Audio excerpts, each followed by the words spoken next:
Um, welcome to another episode of Foresight TV. We have had, I don't know, there are technology gremlins out there. I got ready to go on, and neither one of my cameras would work, and I shut everything down. We're finally here. I think Valerie sounds perfect. Robsy maybe a little out of sync with his lips, but that won't mean that we won't have great conversation. But first, this.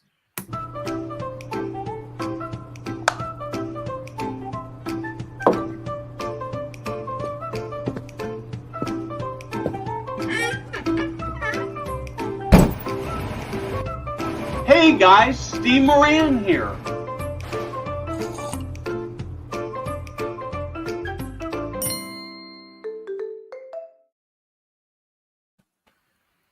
So welcome. I'm actually going to give you a little bit of instruction that I normally give you off air, but I want to make sure you know this. I haven't had this happen for well over a year, but I've had twice where I actually disappeared. Once was an internet outing and the other was a power outing. I was able to get back on both times. But if I just in case I don't, just go till about half an hour, talk by yourself. Two more things. Have fun. And we're just going to have a conversation. We're going to let the rest of the world listen in.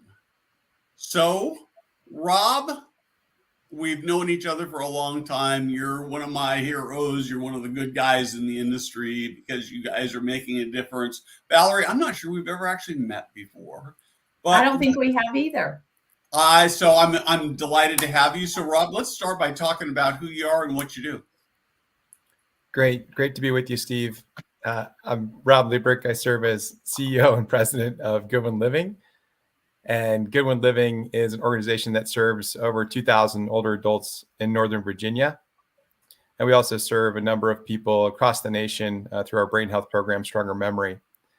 We're quite diverse. We have life plan communities where we serve about 950 residents. And then we have hospice services, therapy services, private duty home care services, and an at-home program as well. So we have a lot of diversity and about 1,000 team members that support all of the work that we do. And Valerie, what role do you play? I work with the Goodwin Living Foundation, and the foundation is really the fundraising arm of Goodwin Living, and we do many things in terms of supporting, honoring, and uplifting our older adults, but also those who care for them. So that's really our mission. Great. And so the thing we're talking about today, Rob, that I am just completely passionate about is the idea that you guys are really working to elevate, to lift up, to make better the lives of the people who are doing the hardest work, right? And I'd like to start with maybe kind of your philosophy. And I've got my camera so weird, I'm going to change this up. I think that'll be easier for people to see us. So I would just like to have you kind of talk through, or maybe both of you, however you'd like to do it, to talk about kind of how you sort of see your team members and how you're thinking about them. And I'm doing a keynote about this topic in Florida next week. And so maybe I'll even steal something from you. You can borrow whatever you like, Steve. We're really excited. The organization's mission is to support, honor, and uplift the lives of older adults and the people who care for them. So right in our mission statement, you see an equalization of those we serve and those who serve, and the importance of both categories. And I think that helps us be very focused on our team members, making sure we come around them as best we can. So that's our holistic philosophy.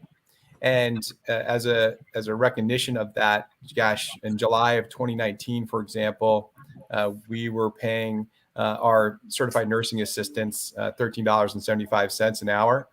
Today, we're paying them $20 an hour. We've had a 45% increase in wages for that group. It's consistent with our understanding of the macro circumstances of our industry and our market, where we're doubling the number of 75-plus-year-olds in the next 20 years. And at the same time, we're going to be and already are experiencing the lowest birth rates that we've had. And that started back in 2007.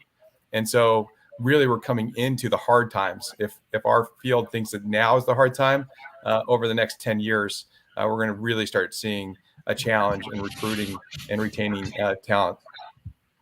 Yeah. So what's really interesting, I haven't even put any words on paper or on screen yet, but I've been thinking a lot about this caregiver challenge. And as you know, as anybody who's watching knows, right now the government really favors and funding for older people at home, primarily not because it's best for them, but primarily because it's the least expensive option. But as I sort of think through this process, I see a situation where you might have to be paying your caregivers, I don't know, $40 an hour to get enough caregivers because of this shortage of caregivers and growth of older people. And that the only place only the very wealthy will be able to afford home care, and that could be a real salvation. But I think that right now, I think the challenge and the question that a lot of people are already having is, how do you afford that? Because I hear people say, "Oh yeah, I'd love to pay my caregivers $20 an hour, my frontline caregivers, but we'd go broke if we do that." How do you make that work? Yeah, yeah. You have to become really efficient in other ways. We just refinanced, for example. We're able to save close to $1.5 million a year in debt service expenses. We were able to bring our therapy services in-house. We had a long-term relationship with a great partner for over 17 years. But that was costing us, what we didn't know, that was costing us about $1 million of operational cash flow. And so you have to find it elsewhere and then apply it. Because I think just increasing our rates associated with what people are paying for, that will only work to a certain extent. And then we'll close out the market for so many other older adults that really need the services that we all want to provide. And I would just say this phenomenon around paying $40 an hour, Steve, is not new. I remember in August of 2019, that was before the pandemic had started to come into play. There was an article in the Washington Post about what's going on in Maine. Maine represents one of the oldest states by population age in the country. And so it's a bellwether for what we're all heading towards. And it was talking about the fact that people were paying $50 an hour, but still not able to find certified nursing assistants for care.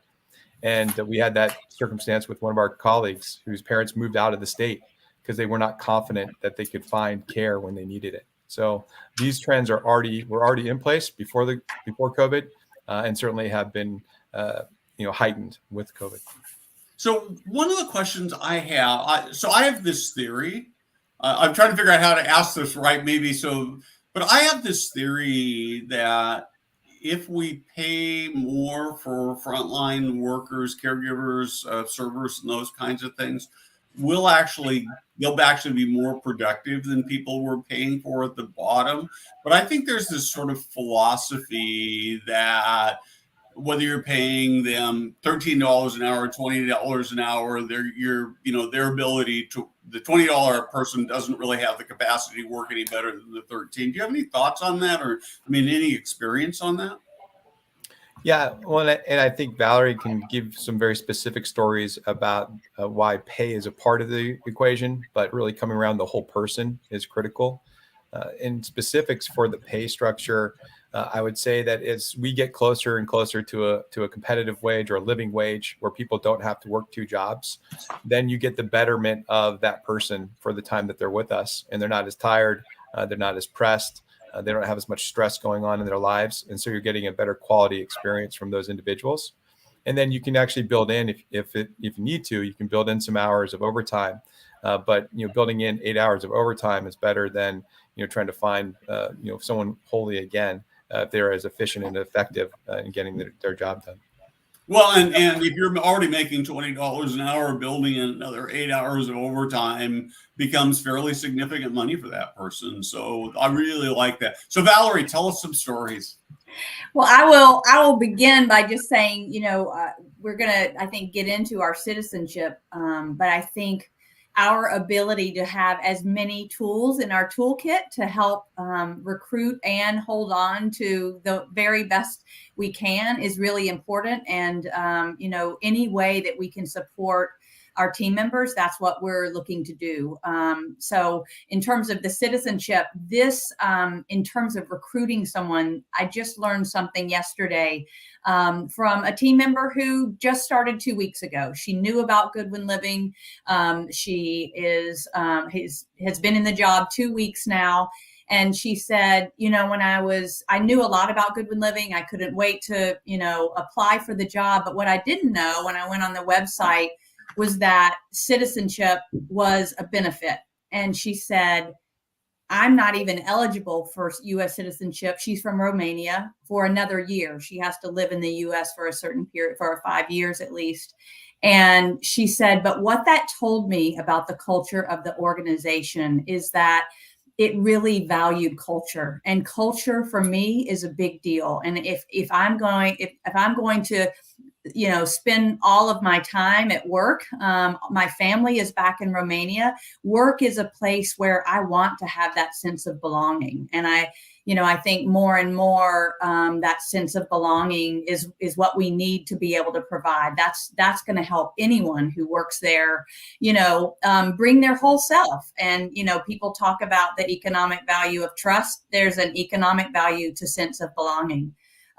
So I could go into a million stories about the citizenship program. I don't know if you want to have us talk how it began, but I'm very passionate about this effort, about it being a comprehensive program, not only for senior living, but all kinds of organizations. And so I want more and more people. If you steal something, steal this, Steve. Good.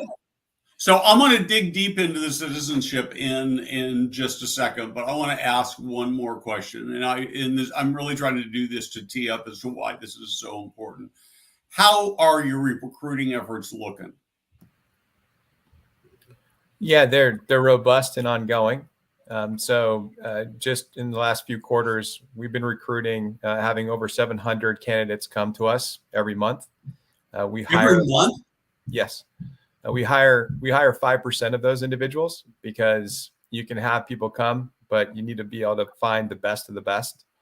And so we hire just about 35 folks a month as a team. And what we know about that effort is that it's going to be ongoing.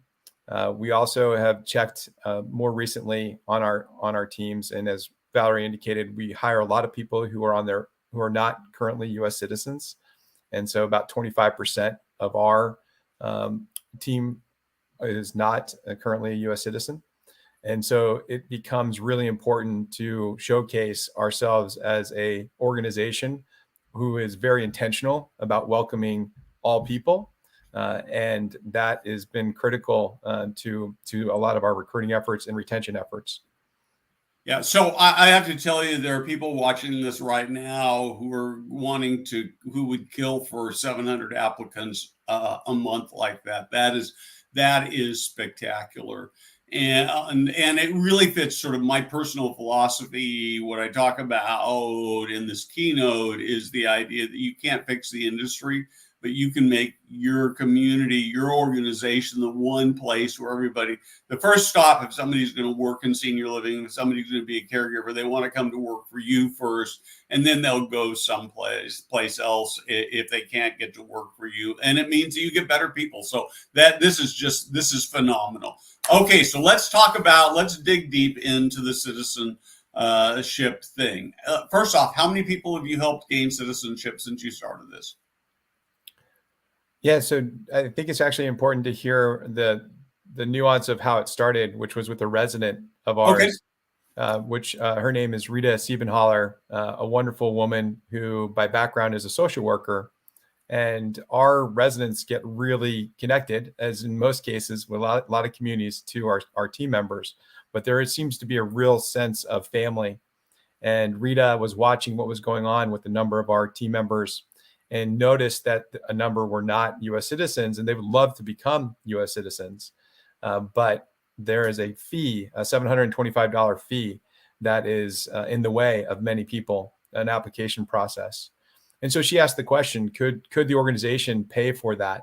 And could we do that through the foundation? And very quickly, within 2 weeks of asking that question, and the foundation saying, sure, let's try it. We had $40,000 donated. I think if I have that story right, might have been more. And we've been able to have over 100 individuals supported and helped on the pathway to citizenship, which is really exciting. And that's all just since 2018 and this idea that Rita put forward. So it still takes a long time, right? I mean, it's a complicated, cumbersome process. So how does, just sort of walk me through. So you've got an employee who wants to become a U.S. citizen. First off, what do they have to do to be qualified to participate? Yeah, Valerie could probably walk you through a specific story, and that. Yeah, do that. That'd be perfect. That'd be perfect. So we actually have folks right now who are waiting to have that, having lived in the United States 5 years. And they're, when I see them every day, we talk about, okay, how many more months until you can apply? So there are requirements that you have to do in terms of applying. But once you fill out your application, if you've been with us for at least 3 months, we can, you submit an application that really is just your name and address. And if you're a good standing employee, we check that and we make the check out to the immigration office, and they send in their application with that check. The other way that they can be reimbursed from that is that if they maybe didn't know about it. And that's one piece that we're really working hard on with 1,000 employees, to make sure that they know this benefit is there. So if they've already gone through the process, since they started working with Goodwin Living, we will reimburse them. They just need to show a receipt of payment. And, people are, surprised. Are you sure this isn't a loan? I don't need to pay this back. No, you do not need to pay it back. And so we actually have a waiting list of residents who tutor who are willing to tutor, and not just willing, but very much want to be a part of tutoring our team members to get ready for the naturalization test. And so that's a big deal. It is involving, English speaking, but also learning all kinds of factual pieces about our Constitution. Many of the questions, I'm sure several of us would not be able to get 100% right. In fact, one of our annual celebrations, Rob threw out some questions for us. But it is, it started very much with peers, team members supporting each other through that process. It does take a while. During COVID, it has lengthened the time after you submit the application to when you can go and take the naturalization test, and then an additional time period where you are going to then take your oath. And so we've been able to, through that, as Rob said, help 100 people. And during that studying of the naturalization test, our residents do such an incredible job of doing that. And really meaningful relationships are formed between the residents and the team members. I think that's the piece that's so important. As Rob has said, it's a trifecta. It's certainly a win for that person who wants to gain U.S. citizenship, but it's a win for the resident who is just wanting to engage in, purposeful activity and a relationship building. And of course, it's a win for us. So that gives you a little bit about the process. What's the typical time frame from the time somebody submits their application? It's probably about 9 months, I would say. Uh-huh. Mm-hmm. Yeah. I'm sort of walking through this, and whenever you hear stories about amazing things like that, you sort of go, well, there must be some downsides to it. But I'm sort of drawing in my mind, I'm thinking, well, what would those be? And I can't sort of see any. Are there any negatives to this? I don't know of a negative. Absolutely not. No, I think actually, Steve, we at Goodwin Living, we keep on trying to figure out things that don't have any downside or negative side effects. and try to share them as much as we can. That's sort of been a part of our philosophy, especially with COVID coming on. We all need to be sharing more together. And I think for this circumstance, we feel so good about it that beyond just the team member receiving the benefit, we've now been able to offer the benefit onto a family member as well.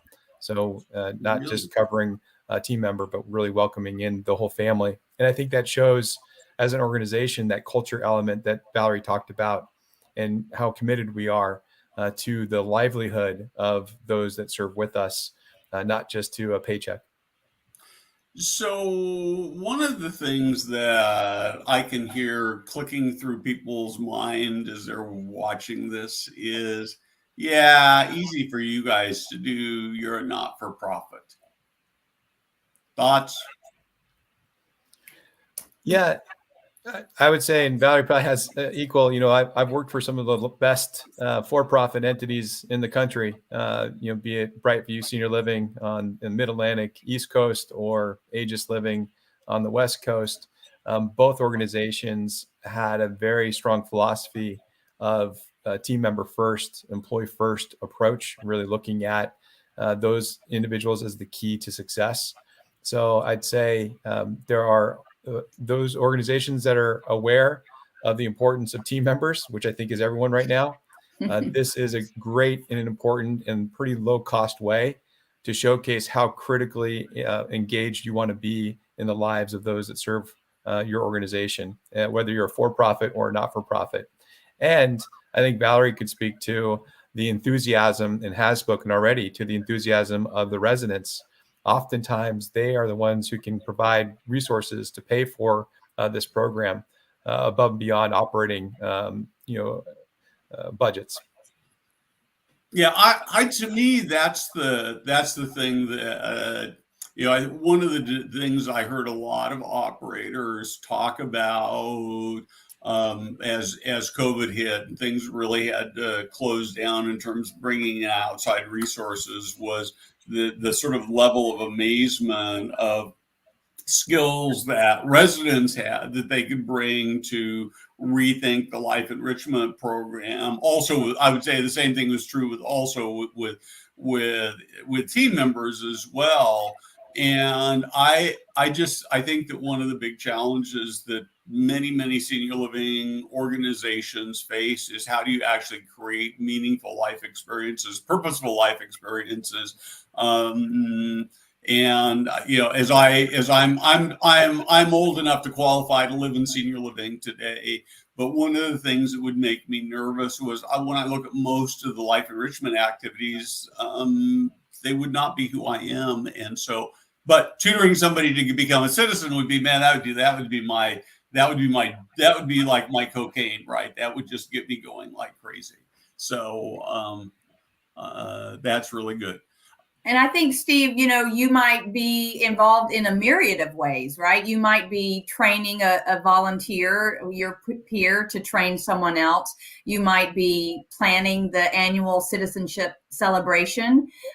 You might be helping fundraise for it. There are all kinds of ways to get involved with this. You might be writing a grant to help support this effort. I think, Rob mentioned low cost. I don't know why, even if the fundraising isn't there, which I think it's really easy to do once you see the impact and you tell the stories. Just bottom line in recruitment, how important this is for such a low cost. When we're looking at the high cost of being able to recruit people, this is part of it, I think.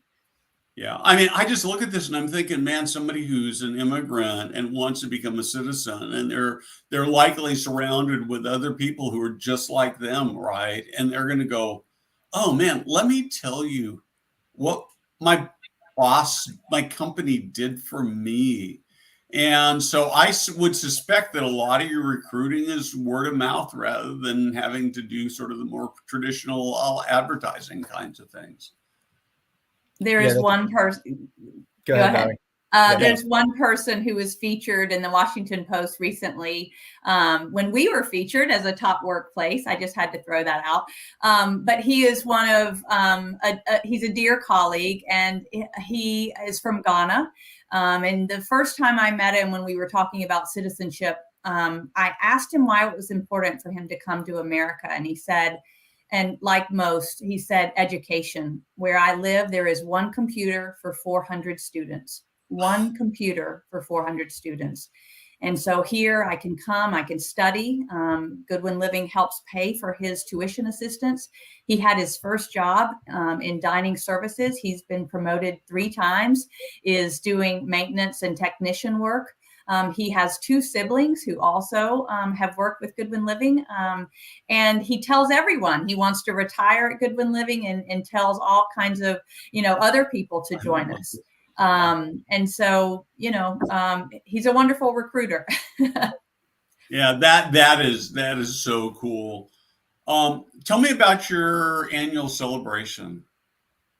So we've had 3 now. They have morphed. Every year I think we learn more about how we can make it better. The first time we had one, we didn't know how many people would come. We invited everybody who had participated in the program, and we invited residents. And all of a sudden, we were literally having people sit in chairs out in the hallway.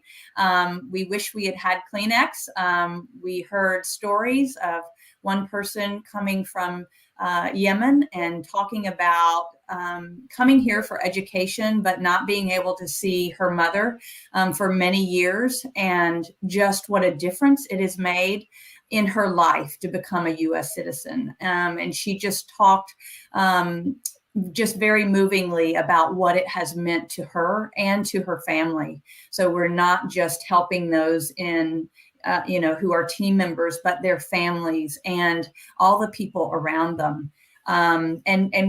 So anyway, the celebration is typically 2 or 3 folks who will talk about their journey to U.S. citizenship, many of whom have received their citizenship already, but some who perhaps have just applied.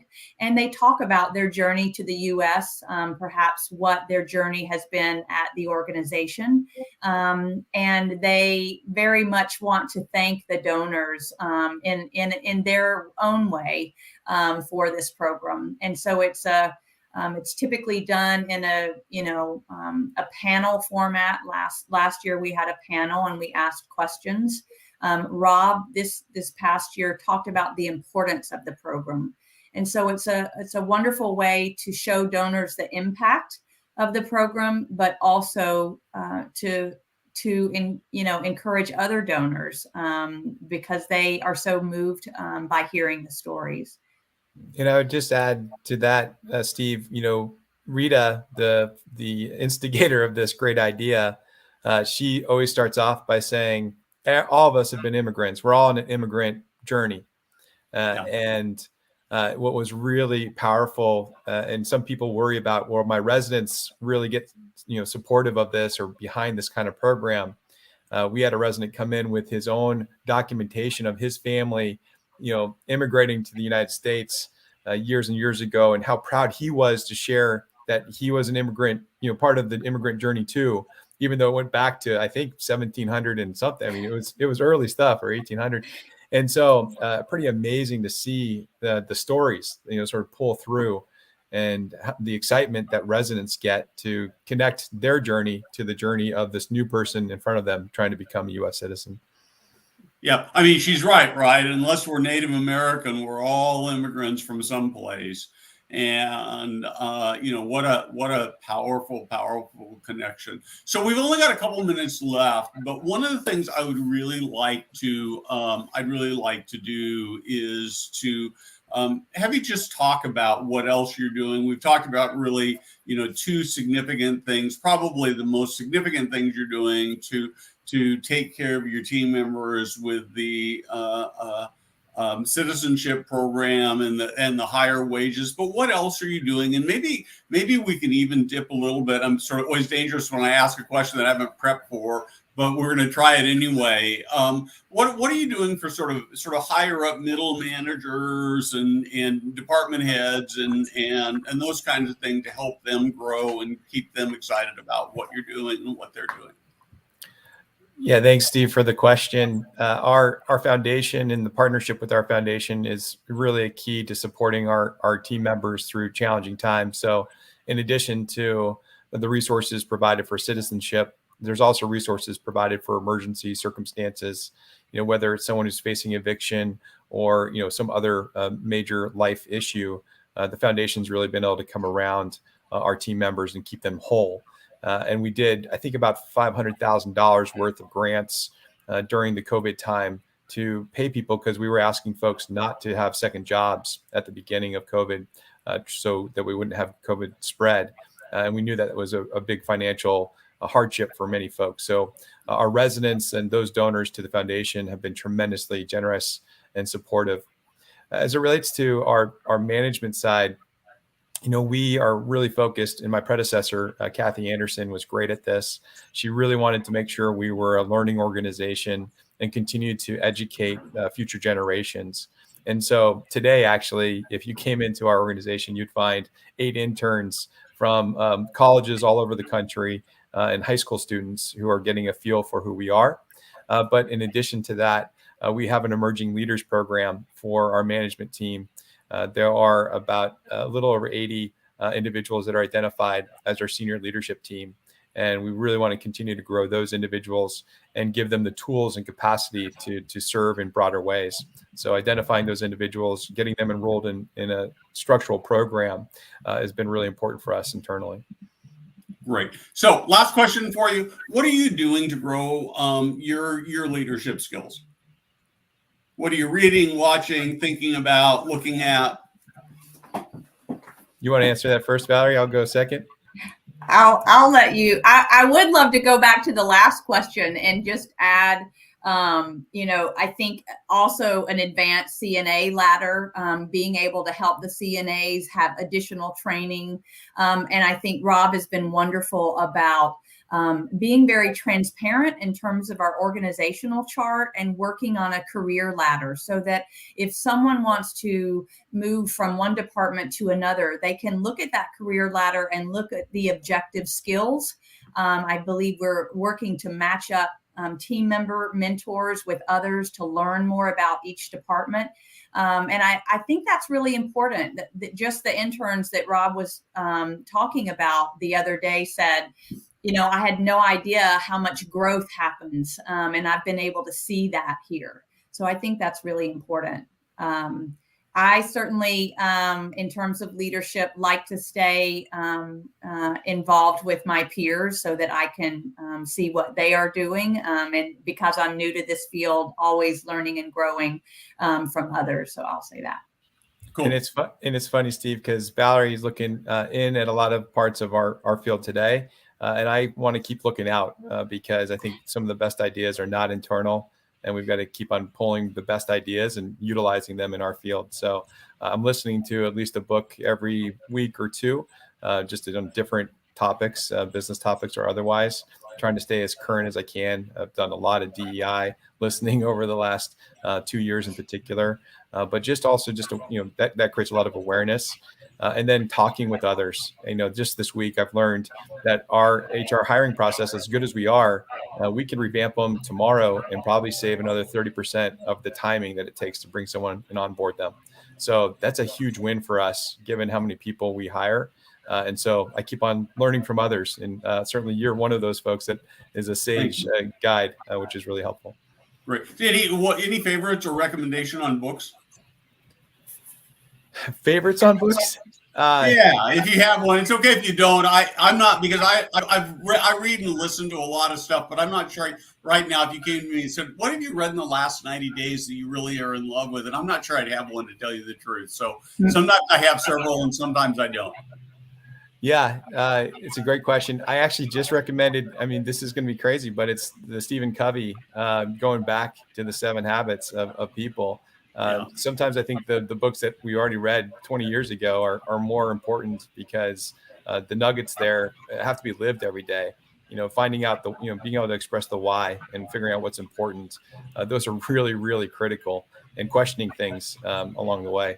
So that's what I would recommend today. Terrific. Thank you very much for joining me. I'm sorry we had these technical hiccups. There must be just internet gremlins or something. I do want to mention for the audience, we are starting next week, this month and next month's new video feeds. We will premiere next Monday what we're calling Marketing Monday. And it is designed to help you be better at both the sales and marketing side. So we kick off this coming Monday at 11 o'clock Pacific. I had a video intro I was supposed to get loaded up, but because of my technology stuff, I didn't get that. And then, so look for that. And then next month, we've got another one where we're really going to be focusing on caregivers and their stories and how to treat them better. And so this is like a great preview of that. And so if you guys will hang on for just a second, I'm going to run a short outro, and I want to just touch bases after we're done. Yeah, and I would Steve, I would encourage your folks to go to goodwinliving.org and get our citizenship playbook for free for anyone who wants to follow the path and learn all the ins and outs of such a program. Yep, absolutely. That is terrific. And I have so much admiration that you're willing to say, okay, this is what we learned here, go steal it, go use it and do it, because I don't know that I've ever had an original idea. Everything I talk about is just stealing from other people, thinking about it, and then maybe thinking about it in new ways. So again, thank you very much. And with that, we are going to sign off.